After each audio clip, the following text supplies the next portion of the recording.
Coming up this week on the Course of Life podcast, we have arrived at the FedEx Cup playoff finale. The Tour Championship is here for all the money in the world of golf. Well, maybe not all of it, but we get to the headlines going on with PGA Tour versus Live as well. And a nice little winner going back-to-back, did I, with my picks. An underwhelming update coming in golf gossip. We're tuned into a world-colliding moment and film festival talk. And this week's guests, we have a historian of the game from the Golf Heritage Society. We love having GHS guests on. And this week, it's no exception. Jim Jeselnick talking course architecture and interesting stories about Pete and Alice Dye as well. And it's a Vegas food itinerary and a product review from Mike when we always end with food. All of it brought to you by our friends at Desert Fox Golf. Mike, not only are they the makers of the phone caddy, like we've been telling our fans for years now, but they are also the maker of these handy-dandy tumblers, in which I've got a Swing 8 tumbler, and I enjoyed very much for my most recent practice session. You know, they're really cool looking, and the golf one in particular, because they have all these different themed ones for everybody out there. The golf one lets you know that you're having, what is it, like 10% eagles, 40% birdies, 50% par, something like that, right? Yeah, it's just the right amount of humor for a really functional product. And you can let your imagination run wild and put whatever you want in that cup. So whether it be water or something else a little more entertaining, the Swing 8 tumbler is the way to go. And it's brought to you by our friends at Desert Fox Golf. So check out desertfoxgolf.com and Swing 8 products as well. Promo code Course of Life to save 10% off. Again, promo code Course of Life to save 10% off. desertfoxgolf.com.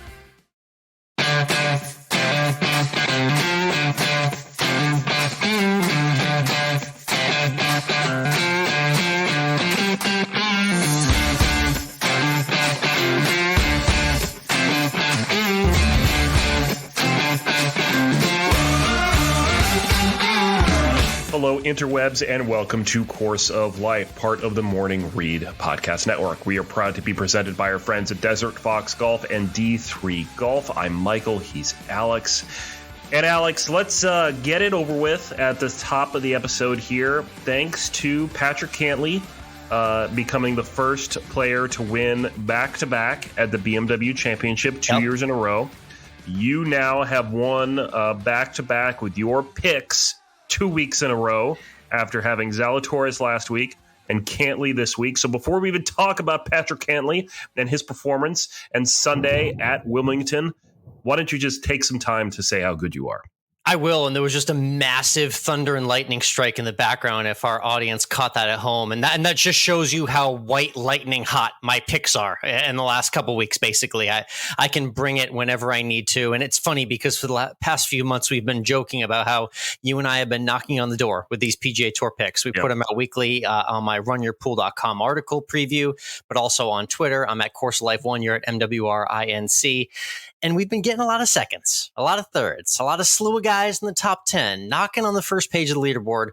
Of course, the floodgates have opened now. So I just, for anyone who's out there who's been tailing the picks in some capacity, I just hope you were there the last couple of weeks, because I'm red hot and you need to be getting on the bandwagon if you haven't in the last week.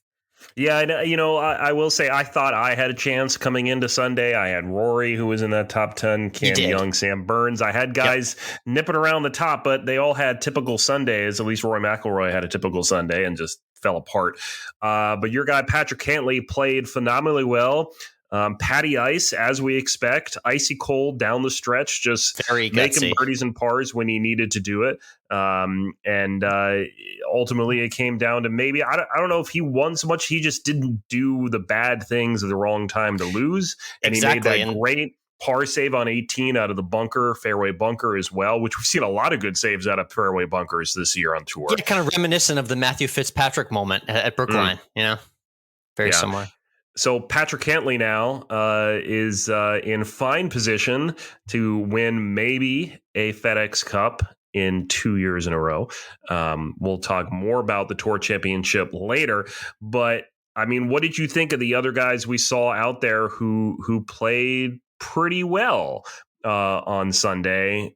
Even the likes of a Scotty Scheffler, number one in the standings in the FedEx Cup, who had some good spots and not some not so good spots, but he had some good spots as well over the course of the weekend. Yeah, for the quick run through on the top 5 in the FedEx Cup as we head into this Tour Championship week, Scheffler found a little form after being pretty queasy in Memphis, admittedly, and missing the cut there. We saw what we saw from Cantlay with a dominating performance. He's ready to roll in the 2 spot. Will Zalatoris, Mike, with the withdrawal. I don't know if you saw that. The back is bothering him again. And not good timing for that at all right now. I mean, he's still going to have obviously a fantastic year with everything he did, but at this very moment, he needs to be healthy for one more week. So we'll see how that affects things. And another guy who found a little form was Xander Schauffele. Like you mentioned, these top guys finding form just in time. Sam Burns rounding out the top 5. We haven't heard quite a ton from, but I just named 4 of those 5 guys, and they are playing very well right now. So I think that's good because that justifies the FedEx Cup system. And we were a little worried about some random guys creeping into the top 5 at this moment, but these are truly 5 of the guys who are having the best seasons, and they deserve to be in the spot heading into the final week. I just want to throw out a couple names that played well or did not play well over the weekend. Let's talk about Adam Scott. He went from 46 in the standings up to 30th, just squeaked in. He was sniffing the top of the leaderboard. He was wearing different colored socks from his shoes. Red socks. It really bothered you, I could tell, yeah. It didn't. I just remember what we talked about a while ago where you can get kicked out for not wearing the correct colored socks. And I just appreciate what Adam Scott is out there repping the different color sock.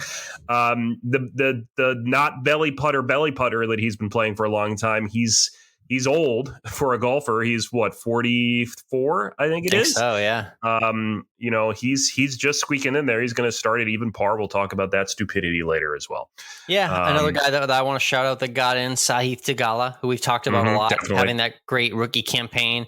I'm glad to see that he snuck in. One of those players where it's fitting that he got in because he deserves to be in the FedEx Cup Championship and make it to the top 30 because he had that caliber of a year. So that was good to see him have that sneak in amongst a few other guys as well. Yeah, and Colin Morikawa, I think for a moment there maybe was looking at playing himself out of the top 30, putting the ball in the water a couple times and just not playing well on Sunday at all. He just no wins at all this season, surprisingly, out of Colin Morikawa. Very strange. Would not have predicted that, especially the way his career trajectory has gone. He got the quick PGA Tour win. He got the quick first major, and then he got the quick second follow-up, which is maybe arguably not arguably, definitely the toughest of the 3 accomplishments. So everything had all signs pointing to him having a real breakout season, but we've yet to see that from him. So yeah, like you said, it's 30 that have officially made it through, and yeah, shout out to Cantlay and my picks 2 weeks in a row off the Willie Z winner at 25-1, Cantlay at 12-1. Let's keep it rolling again for the finale. Let's turn our attention to a meeting that happened early in the week as well. It's all over golf Twitter and everywhere else. Alan Shipnuck kind of reported the contents of this meeting first over the Fire Pit Collective. Tiger Woods, Rory McIlroy, Justin Thomas, all of them kind of leading the charge in the 18 of the top 20. Two people noticeably absent from this meeting. And this plan to do a tour within a tour, all these other things. What do you think of this new idea of what looks to be a new Topgolf series within the this season? Is very intriguing, and this is kind of what's come out, and we're obviously hearing the commissioner talk more about it this week, but it's essentially going to be some sort of stadium, live action, live show tour promoting the best of the PGA Tour, hopefully including the likes of Tiger, Rory, and any other stars that will get behind it. It seems to have genuine interest. A very futuristic technology forward, it sounds like, product is going to be brought our way. But I'm giddy. I love that they're getting together in this moment and creating their own new innovative product as an aside to the PGA Tour that we already know and love. So I appreciate that.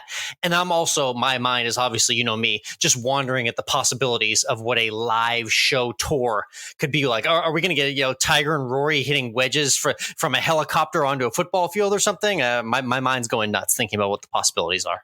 All those things the DP World Tour does on social media where they're trying to hit a drive down that little 1 foot wide grass strip that's what we're going to get now, only they're going to be doing it for $20 million.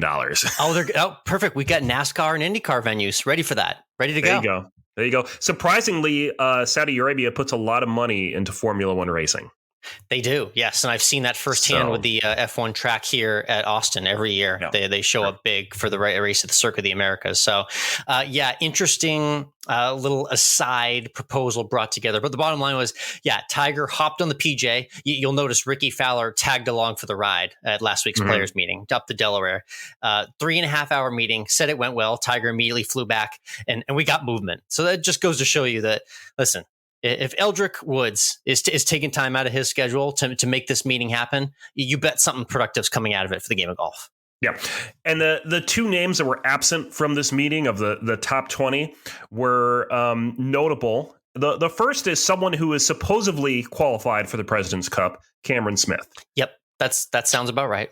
So we don't know if he's actually going to play in the President's Cup. We don't know if he's even going to play in the Tour Championship. I don't, who knows? We think he's bolting to live after the next week, so we'll see what happens there. And also missing was Hideki Matsuyama, another big guy in the International President's Cup team who could be bolting as well. Between the two of these, if we're talking about live getting what they want, I think Hideki Matsuyama is going to give them more because of his star power in Japan. Globally, yeah. This is a conversation that doesn't carry much weight in the United States, but over in Asia, Hideki absolutely does. And that's why we were teasing that rumor of the crazy maybe $400 million offer. That could still very well be on the table, and that absence might be another step in the direction to show that. So interesting goings on with the meeting specific to the PGA Tour. As for the court battle update, unfortunately, a very underwhelming update came down in the past week, basically saying, yes, we're going to take this whole shenanigan of the LIV versus the PGA Tour players to court. However, we're looking at like late 2023, maybe even January 2024 for a start date. So we're going to put a pause on a little bit of the courtroom drama for now. Basically, you can take your seatbelt off and walk around the cabin. It's going to be a while till we reach our destination. That's pretty cool. So but one person who's not going to be there is Pat Perez, because he'd realized how much money it's going to cost to go to court, and he went, "Oh, I don't want to do that." I did notice that there's this slew of players who are like, "Oh, okay, I've got the wherewithal to take the live check, but I do not have the wherewithal to fight this legal battle." So for that reason, I am out. Yes, it's just I don't know. I mean, are we still going to be talking about this in 2024? Is this going to be like back burner news all of a sudden, or is this going to be a year and a half now of us every week talking about some new live headline? Or do you think they're going to settle before they even go to court? Are we going to be friends in 3 or 6 months? The PGA Tour and the live, are they going to come to some agreement with their teeth gritted inside their tongue? The future is not bright or dark. It's just very cloudy, and we're waiting for the fog to dissipate in the next few months here. That's true. So we'll see what happens, and as usual, we'll just talk about it every week because we don't really know what else to do. For now, though, let's look ahead to the FedEx Cup finale. They are once again at boring old East Lake for the Tour Championship Series, presented by Coca-Cola or whatever the hell it is now. Geez. And it's got the wonderful, fantastic, something we always love leaderboard where everyone starts at a certain number. So Scotty Scheffler leading the Tour Championship at 10 under par, and no one's hit a stroke yet. Yeah, and this is one of those things that I forget about this leaderboard format for 361 days. Yeah. And then you send this tweet out and show me this leaderboard the Sunday night before the Tour Championship, and I'm like, oh, yeah, this. Yeah. We have to grit our teeth and do the math here, because this throws off all the betting angles too, Mike, because this confuses the odds tremendously, because in theory, you'd think, man, I love a guy at 3 or 4 under par, like a Rory or a John Rahm, because I just love them in a Tour Championship format. But the problem is they are spotting Scotty Scheffler 6 and 7 shots. So they could really beat and outplay Scotty Scheffler and still not beat him by 7 shots to win the aggregate tournament, and therefore all the money and the glory. So there's just a lot of interesting angles at play with this staggered leaderboard. We don't love it. I think we've made that pretty clear over the years. Yeah, I like the idea, and I think I remember saying this in the first couple of years of the FedEx Cup, that I didn't like that you could have someone different win the Tour Championship than wins the FedEx Cup. I always thought you should have to win the Tour Championship to win the FedEx Cup. And they're dying to avoid that, yeah. Yeah, but this is just kind of crazy. I don't know. Maybe what they should do is a shotgun start and a team format, and No, that doesn't sound right. I love that. You landed that one perfectly there. So nonetheless, we've got the Tour Championship starts this Thursday. Picks on Twitter again. I'm at Course of Life 1. You're at MWRINC. We say that a couple times because it's been worth it. It's been worth your time. If you've done that in the last couple weeks. Especially over the last 2 weeks. We're streaky to say the least. Again, we have these month-long gaps where we wonder if we're ever going to win again, and then here we are on the hot seat going for 3 in a row. So let's get it done with the finale. I mean, just to give you a tease, yes, you can put your money on Scotty Scheffler. There's just not a whole lot of value there. He's already got a 2-shot lead, so it's going to take a mountain for someone to beat him, but it's not going to be someone too far down the list, that's for sure. No, I mean, if you really want to throw your money away, then go ahead and put it on Adam Scott. But I wouldn't suggest it. Yeah, that's the beauty of this as well, too, is these guys who are down in like 25th or 30th, it doesn't even matter because life is so good and they made it to the FedEx Cup and last place is $500,000 anyway. So they're just cruising home this week. It's all smiles hitting next to the Coca-Cola bottles at East Lake this week. Yeah, it's just ugh. So check Twitter for our full picks coming up there. For now, though, let's go ahead and switch over to Tuned In, where we share what we're tuning into outside of the world of sports. I took the short drive this weekend up to Macon, Georgia. It's just about 2.5 hours nice. Northwest of the Savannah area because the wife had her short documentary film in the festival. So we got to see it on a big screen. And she got to answer questions from the audience about her film. And we got to see some other interesting things out there. I got to see a short documentary about how they dress up cows in Ohio at the state fair. That was like literally dress them up as characters and things. That was very odd. I love those offshoot corners of America where you can find weird stuff like that. Mm-hmm. And then we did this extreme immersion block of films that we saw. It was in a planetarium, but it utilized that planetarium curved 360-degree dome. Oh, yes. To do really funky films that took advantage of that screen. Some of which were really cool. There was one where it was a group of a cappella singers doing a song, and there was CGI graphics and stuff. And that was a really cool use of the medium. But then there was a 30-minute film about free falling.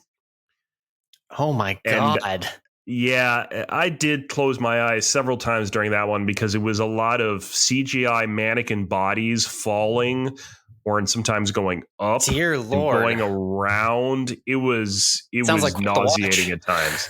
Yeah, it didn't help that this was also a block that started at 9:30 at night, so we were kind of tired by the end of the day. Yeah, this sounded very like trippy and psychedelic, and then all of a sudden got very weird and grungy and dark towards the end. I think. I did appreciate that the host, the person who kind of introduces the films, at the end of it all said, even before that said, if you need a break, you can go out the door. It's okay. Yes. So it was something. Love that. Interesting film watching experience there. Shout out to the wife, too. Love that. Good stuff. Yep. Macon Film Festival. My tuned in, very interesting one for those who just watched Monday night's Bachelorette. Mike, here's your Bachelorette update because I know you needed it and you've been asking for it for weeks now. Really? It's still on the air? Oh, okay. Fine. I'm sorry. I'm not trying to run your brain. As I introduced the top of the season, a unique format. We've got 2 Bachelorettes at the same time. Okay. So we thought that was going to lead to a lot of infighting. But in the end, what happened is they actually just kind of a few weeks in just decided to like split the guys half and half, be like, all right, you got to pick one girl here. So they basically split the teams off. We're down to the nitty gritty. And here's the surprise that one of the guys has who he's really pulling out of his back pocket, Mike. Zach is a finalist for one of the girls' hearts. And at his hometown date, as his family's there, he's going to introduce the fact that his uncle is the one, the only David Putty, a.k.a. Patrick Warburton. So we had a cameo on Bachelorette. So I got to say, that must dramatically improve Zach's chances in your mind, right? Well, I can just say that while I don't care about the show whatsoever, I don't know any of the characters, I am all on Team Zach. So let's go, Zach. Let's make it happen. What a fastball to pull out for the hometowns. Yeah. The biggest week when you need the best performance. Oh, yeah, I got David Putty in my family, so it's no big deal. The voice is iconic. Is he get a high five? Everything? Is Zach a high fiver? I'll send you the on demand so you can watch the entire episode, by your lonesome sometime. Because I know you'd love to spend your time doing that. So much. That's your wrap on what we're tuned into this week. All right, let's get into this week's guest. We've become good friends with everyone over there at the Golf Heritage Society. That's the GHS, and they've become our resident historians of the game because from their Hickory Open to their conference that they do every year and everything else, we learn a lot about the history of the game of golf. And this week, Alex, you got to talk a lot about course architecture. And both Pete and Alice Dye as well. You got to talk about them. Specifically, the first couple, I would say, the first man, first lady of golf course architecture, and Alice Dye maybe sneaky created one of the most iconic holes in golf, which I think everyone knows and loves out there. And we certainly spend a lot of time talking about the water on this hole. So really cool conversation regarding the history of some unique holes and courses in the game here with Jim Jeselnick. We'll get to that conversation in just a moment, but first, let's talk about our favorite and official on-course betting app of the Course of Life. That, of course, is D3, $.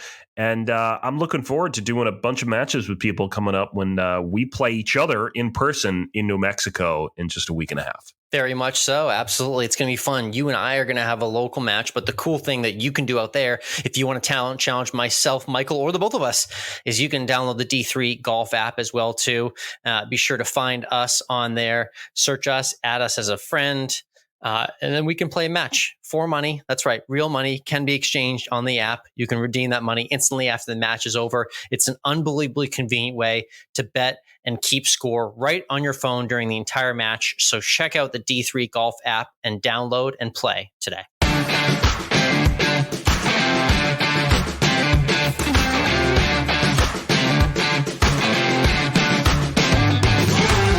Next up on the tee, we have this year's chairman for the GHS, the Golf Heritage Society, who's been a past president as well. I love opening up our listeners' minds to the history of the game. We're going to talk a little bit about that and everything the GHS is doing now with Jim Jeselnick joining us on the Course of Life. Jim, how are you today? I'm wonderful. Thanks for having me. Absolutely. It's great to connect with you, connected with our mutual contact and Dr. Bern Bernacki, and I had him on the show before. And I love to hear from other contacts who are all about the history of the game, which we love talking about and preserving with our audience. Let's talk about kind of your background with the GHS and how it pertains to this year's convention, which is coming up next month. Sure. I actually got the bug way back in the year 2000 with collecting things when a number of items for sale came up from Walter Hagen's estate. Oh. And I was just captivated by that giant of the game and have had a lot of really neat contacts connected with him. So I started to go to the conventions as well as the midwinter meetings that were held in Dayton, Ohio. And I even got to meet one of the founders that very first year, Bob Kuntz, in Dayton. And then I was approached and asked to be Region 6 director, which covers Indiana, Wisconsin, and Illinois. And then from being a director to being the vice president. And then several years ago, prior to Bern, I took over as the president of the GHS. Love that. Very cool. I'm curious as to, I got to ask about Walter Hagen's estate. Was there anything notable or random or interesting that you came away with that day? You mean out of the 53 items that I won and bid on eBay? Yeah, I'm thinking in my head, you walked out with like a ginormous bathroom robe or a cigar holder or something fancy like that. You know, I got a number of things. Probably one of the neatest, I'm not sure one of the most valuable, but it's a set of drink mixers that are in the shape of silver bells. And you take the top off and then you pour your ingredients in. And then while you're mixing it, the bell also rings. And what's really cool about that, Alex, is that I have a photograph of the bells sitting on Walter Hagen's mantle with him in the foreground. So that's a pretty cool thing. And then over the years, I've managed to accumulate a lot of other interesting things. Very cool. Yeah, you've got the actual photo proof that it was a real living color item of Mr. Higgins. That's very neat. Correct. So I guess with the GHS and your goals as the chair, putting together these events seems really intimidating from an outsider. Thinking about what it takes to really actually make a convention go. How's that process been for you, especially for this year's event? It's gone pretty well. I've had some experience before, Alex. I pretty much coordinated the event when it was in Chicago several years ago. Okay. And I also did a lot of work and coordinating it when we had it down in Florida at the World Golf Hall of Fame. However, it's really like putting a wedding together because you've got an event, multiple day event, where you've got anywhere from 200 to 250 people attending, and not just at one location. You're typically going to go to 2, or in this case, 3 different locations. So the logistics are there, but having done it before, I feel pretty good about how things are coming together.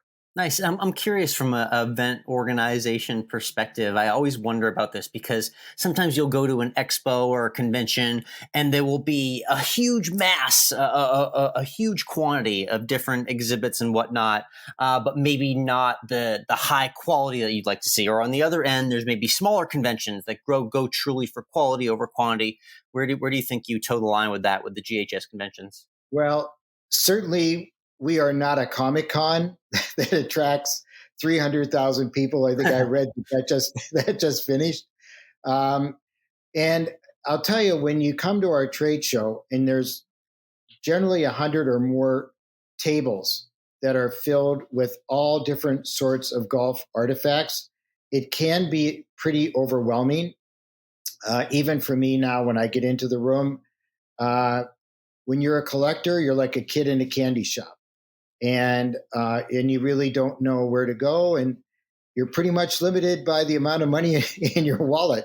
So it's interesting, but ours are very manageable, and we get a nice number of attendees from outside of our membership. We always want more, but generally speaking, you're not overwhelmed by coming to our event.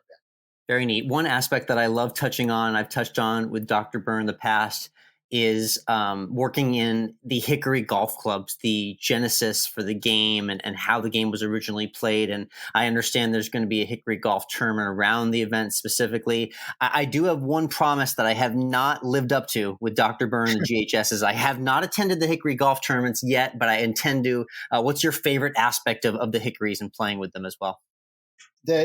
That's an easy answer. The favorite aspect is the sound that the club makes when it hits the ball. And when you hit a really good shot and you can see that ball take off in the air, there's really nothing like it. It's kind of like a little bit of like a clicking noise, I guess. What's the best way to describe that noise?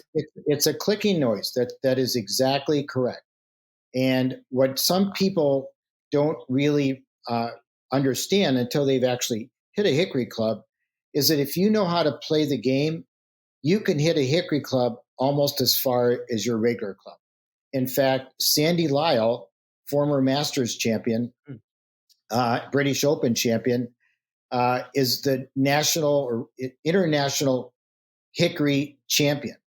And the story goes around that he was on the practice range hitting a Hickory club, and his caddy looked at him and said, you hit that better than your regular club.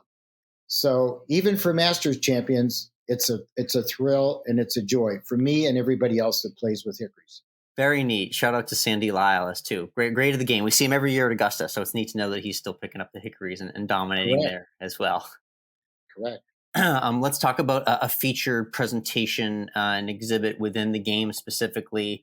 There's going to be some really cool content surrounding Pete and Alice Dye as well too. For those who don't know, let's give a little context to maybe our non-golfing audience as well too, surrounding the history of architecture in the game and where Pete Dye comes into play, because he's a name that is just synonymous with golf course design and has been for my entire life.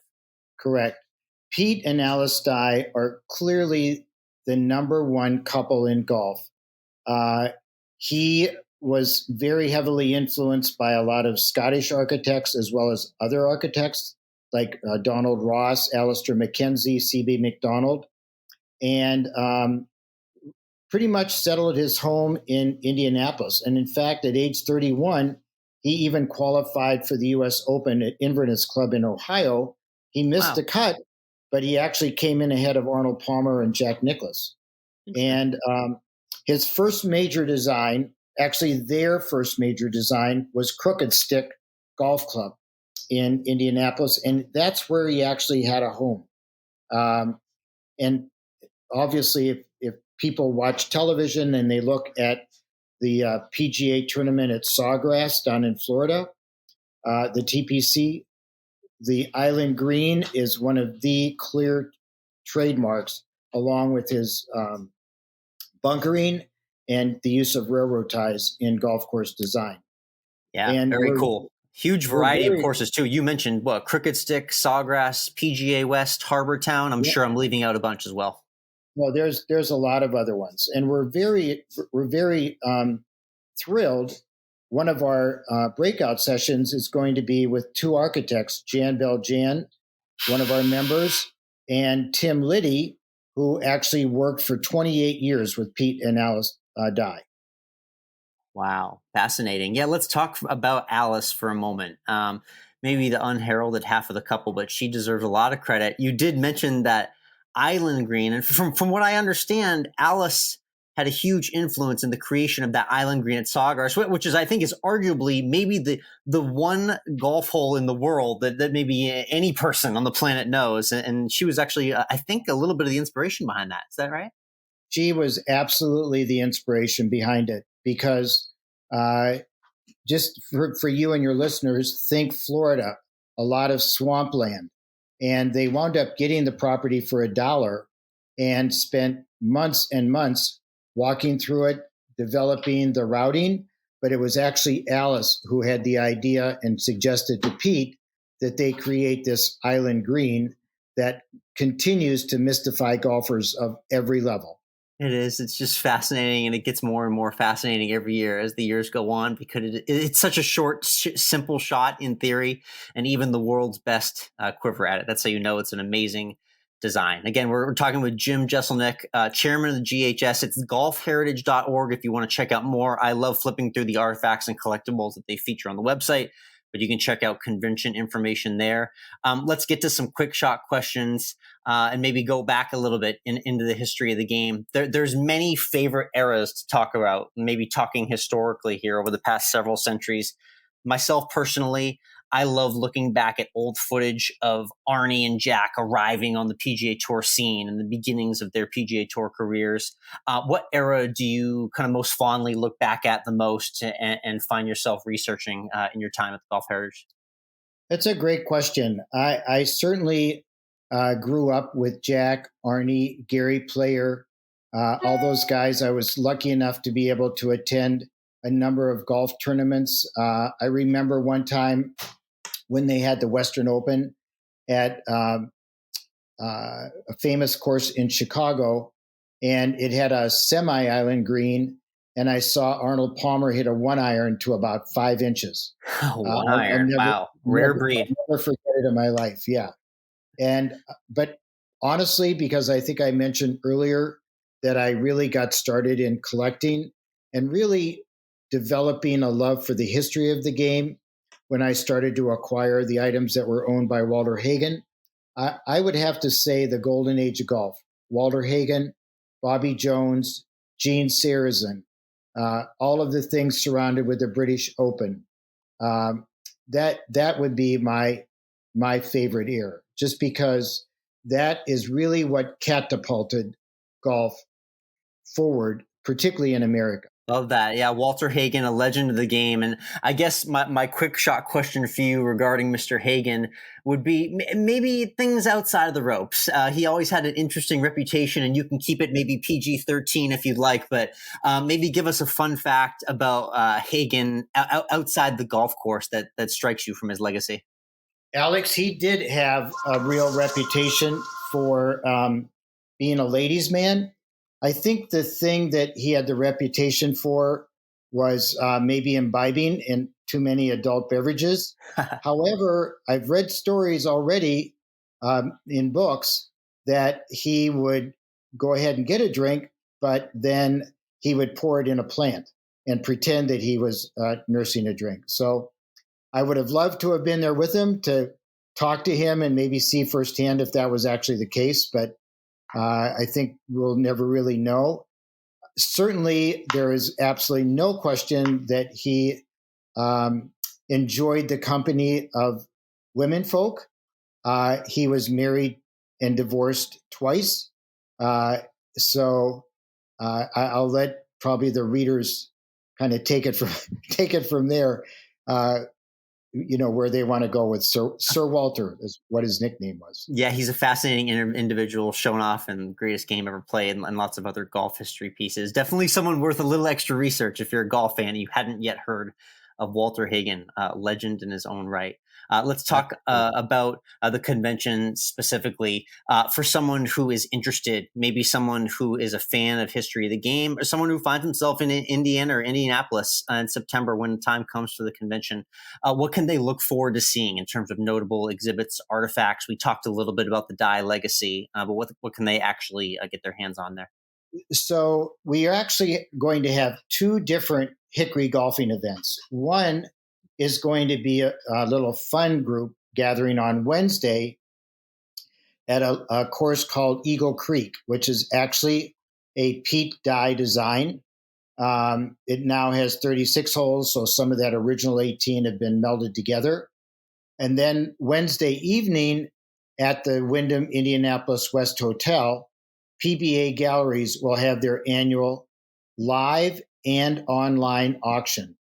So it's pbagalleries.com, and preview will be during the day. The auction will begin at 5:30, and typically there will be about 250 historic, rare, and interesting golf artifacts. Wow, live auction. That kind of piques my interest there. I like the adrenaline rush of that. Intriguing. It happens all the time. Nice. So I guess you're in Indianapolis. What one random kind of unresearched fact I always heard is that Indianapolis has a lot of great steakhouses. Is that true? Can you attest to that? That is absolutely true.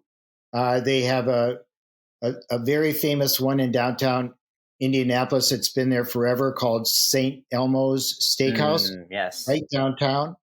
And there's several other ones that are located there as well. Well, what's your go-to order if budget is no limit at St. Elmo's? What piece are you getting? I would wind up getting the porterhouse. I like it for the flavor and the additional things that come along with it. You'll never go away hungry. Nice. That was a lead into our 19th hole question, which we ask all of our guests. So to kind of flip that, let's say you finished around maybe 18 playing with the Hickories and you get into the clubhouse after a day on the golf course. What's your favorite order to have, whether it be a meal and a drink at the 19th hole? So kind of a funny thing about the drink. I was lucky enough to be a guest at Chicago Golf Club, and my member host ordered what's called a transfusion. It's a really lovely, refreshing summertime drink. It is. And recently I was at another fairly famous golf course, Merion Golf Club, and I asked the bartender, "Can I have an infusion?" And he looked at me like, what are you talking about? And so he kind of helped me order the correct drink, but it's a spritzer sort of drink with grapefruit juice and some vodka and like a 7-Up. It's very refreshing. It is. It's becoming very trendy right now too. Yeah. From a meal standpoint, when we have our main Hickory event at the convention at the Country Club of Indianapolis, we're very excited about going there. It's over 100 years old, Tom Bendelow design. We're going to have a barbecue meal as part of our 19th hole, as well as a silent auction. So I love barbecue, Alex. I could have it almost every day. If I were going somewhere else, maybe I would wind up having a steak, but Now, barbecue is the right answer, Jim. Food of any kind. Actually. That's the right answer, and I'm here in Austin, Texas. So whenever you get yourself down here, I'll give you the official barbecue tour. Sounds good? Sounds good. Yeah, it sounds great. Awesome, Jim. Hey, enjoy the convention coming up in September. Everyone check out golfheritage.org for more information, and best of luck with the event. Thank you very much. It's been a pleasure, and we look forward to seeing everyone and enjoying some of our Hoosier hospitality.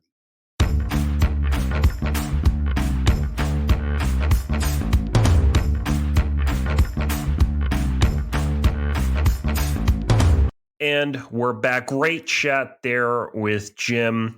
Really interesting to hear that Alice was the one who thought of the island green at TPC Sawgrass. Iconic, right? And not surprising whatsoever, because you know that behind every quote unquote great man is an even better woman, because classic quote. I'm not being, let me try to say this without a hint of sarcasm in my voice, because I mean it. Women really run the world, and men just do what they tell us to do. It's a smart thing to say if you have a wife, definitely.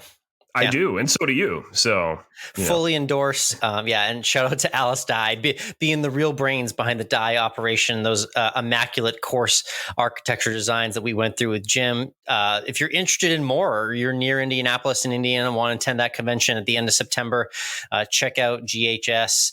Love the website and all the cool artifacts from the game that they introduce us to. And I keep saying it, Mike, it's long overdue. I'm going to get my hands on those Hickory clubs soon. I'm going to play 18 officially with the Hickories, and I look forward to documenting it when that day comes. I can't wait to see what happens when you do that. You might play better. We don't know. We'll see. And to make sure you don't miss that, make you subscribe to the podcast on whatever app you're using right now. Leave us a rating, 1 star, 5 stars. Unlike golf, the star system prefers more stars, but you can give us less stars if you want to be golf-like. We'll just take more ratings. Quantity's fine as well, too, even if you hate us. It's okay. Bad news is good news. That's what we say. So go ahead and do that. But for now, Alex, let's talk about your favorite time of the year, Patriots preseason football. Yes, completely meaningless August football. I know you love it when I shove this down your throat for 90 seconds every week. You go ahead. While you're talking about the Patriots, I'm going to double check to see if the Giants actually won last night. So there's a special breed of sports fans. There's the breed of sports fans that watch every NFL Sunday, checking in on their favorite team. Then there's another special breed like myself, who not only watches every NFL game of their team, but also watches every preseason game from start to finish. That's me. And then there's the third tier, which I'm about to approach this week. Not only am I watching every preseason game, I am going to Las Vegas and attending a preseason game in person, consciously planning in advance. Only I'm crazy enough to do this, but I have a feeling I'm going to find a lot more crazy Patriots fans that are there in attendance as well. So I've officially turned preseason football into a vacation, if you can believe it. I mean, you do what you got to do, man. But don't get me wrong, it's a full-on Vegas trip. We'll get into the itinerary in a little bit, but it'll be exciting to see the team up close and personal one more time. A brand new stadium as well, Allegiant Stadium. I love checking. I'm a stadium nerd, so I love crossing off new stadiums, and this is one of the newer ones in the NFL, and I've heard nothing but rave reviews. So looking forward to checking that out as well too. And from another football perspective, just a quick note for the Run Your Pool fans out there, I will be doing a weekly college football betting preview in addition to my PGA Tour previews on runyourpool.com. So if you're excited for college football, which starts this weekend, just like I am, be sure to check that out as well. Also, because I did go ahead and double check, the Giants 2-0 in the preseason after beating the Bengals and putting up 18 points in the fourth quarter of their game. You guys, August, look at you. Let me just say, I said it last week. As you know, fair weather fan here, Giants going all the way. We're going to Super Bowl. We're going to win it all. 17-0, 3. So 23-0 is what you're forecasting. Those wow. Miami Dolphins, they got nothing on the Giants, let me tell you. The real reason we stopped the Patriots from going undefeated is so that we could do it many years later. Yes. Yeah, with more games. That makes sense. Let's hashtag always end with food. Yes, absolutely. Our favorite food segment that ends every Course of Life podcast, where we talk about all our favorite eats and what's on the itinerary. And I mentioned it, Mike, I'm heading to Vegas. So let's get through the highlights of the food itinerary. And we're going to start first with Thursday. I've got the cabana reserved at the pool. Okay. We're talking cabana, couch, TV to myself. It's going to be quite the pool day. But what are the go-to pool snacks for the pool day? What's the vibe there?